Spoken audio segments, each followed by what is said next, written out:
4 years ago, when the Taliban stormed back to power in Kabul after America withdrew from the Afghanistan base and the American-backed government collapsed, Pakistan's Prime Minister at the time, Imran Khan, declared this marks the end of slavery. Islamabad was rejoicing. Pakistan was certain that the Maulvi allies it had protected and nurtured in Quetta and other parts would basically install a government, and that would be at the beck and call of Pakistan's army. Today, Pakistan has declared war, not against India, but against Afghanistan. And Afghanistan is teaching Pakistan a sharp lesson. The Taliban have punched back hard. Afghanistan has hit military targets, caused casualties, taken Pakistan prisoners of war. A lot has unfolded. The Pakistan Air Force bombed Kabul and Kandahar. The Pakistan Defense Minister has called Afghanistan a proxy of India. War is raging across both sides. Taliban has claimed 55 Pakistani soldiers have been killed. Islamabad has announced the death of 274 Afghan fighters. And on Thursday night, Kabul attacked across a wide front against the Pakistan military targets along the present border, which Afghanistan, remember, has not formally recognized. Pakistan, in fact, started the war on the 21st of February, in which 18 civilians, Afghan civilians in Nangarhar and Paktika provinces lost their lives. Pakistan claims it had targeted 7 camps belonging to the Tehreek-e-Taliban Pakistan, the TTP. Afghanistan's response was punishing. According to Kabul, 55 Pakistani soldiers were killed, 2 headquarters, 19 checkposts were destroyed, multiple arms were captured. Pakistan's Information Ministry has confirmed Afghan attacks firing at multiple locations, including Khyber Khurram and other parts in Khyber Pakhtunkhwa province as well. Escalating the conflict further, in fact, Pakistan's defense minister declared an open war on Afghanistan without providing a shred of evidence. He accused Taliban of being a proxy of India and stressed that Pakistan had lost its patience. Past midnight, residents of Kabul, Kandahar, other parts were jolted awake by sounds of bombs and gunfire as Pakistan launched its operation, as part of which it claimed to have killed 274 Afghan Taliban fighters and injured more than 400 others.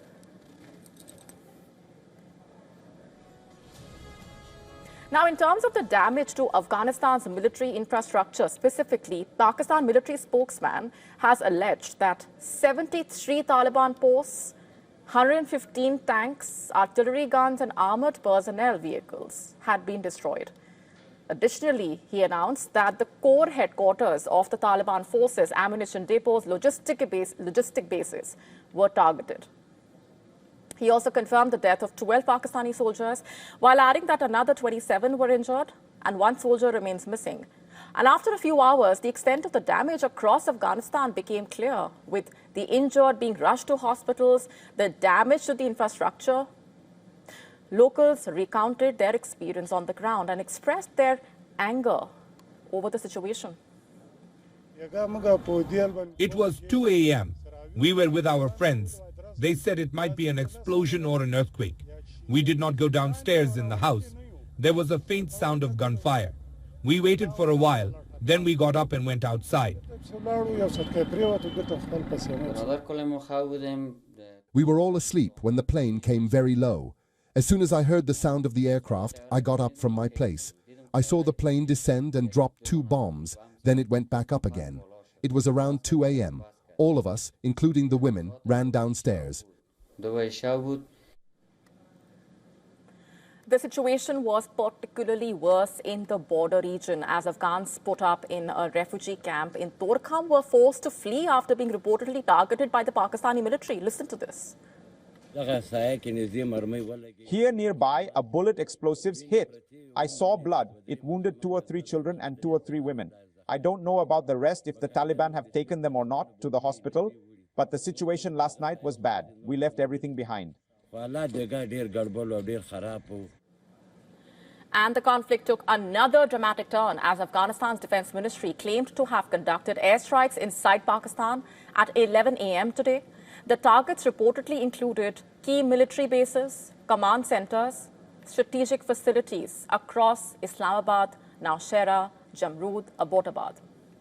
However, Pakistan disputed this. It instead claimed to have foiled the TTP's attempt to launch small drones in Abbottabad and Nowshera areas of Khyber Pakhtunkhwa province. Meanwhile, several countries around the world have voiced their concern over the escalation in hostilities between the two sides and called for de-escalation. This includes China, Russia, Qatar, Saudi Arabia, even Iran, which is currently facing the possible risk of strikes by the US, offered to help facilitate dialogue between Afghanistan and Pakistan. As a neighbor and friend, China is deeply concerned about the escalation of the conflict and deeply saddened by the casualties caused. The intensity of this round of conflict between Pakistan and Afghanistan exceeds that of previous ones, and its continuation or escalation will bring harm and losses to both sides.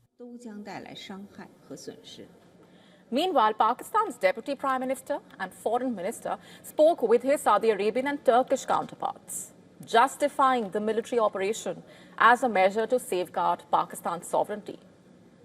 But the situation has not calmed down as of now, far from it. Addressing a briefing, the Taliban spokesman, in fact, made a startling revelation while emphasizing that Afghanistan wanted to resolve the situation through dialogue. He also claimed that Pakistani surveillance aircraft are still flying over his country. And in wake of Pakistan's aggression, the Afghan security forces are on high alert, especially personnel operating anti-aircraft guns are keeping a close watch for Pakistani jets near the border. Although Pakistan has a numerical advantage in terms of the numbers of military personnel and combat aircraft, the strength of the Taliban cannot be underestimated, looking at what they have achieved in the recent past. While both sides agreed to a ceasefire in October last year, it is clear that peace remains elusive in the region as of now.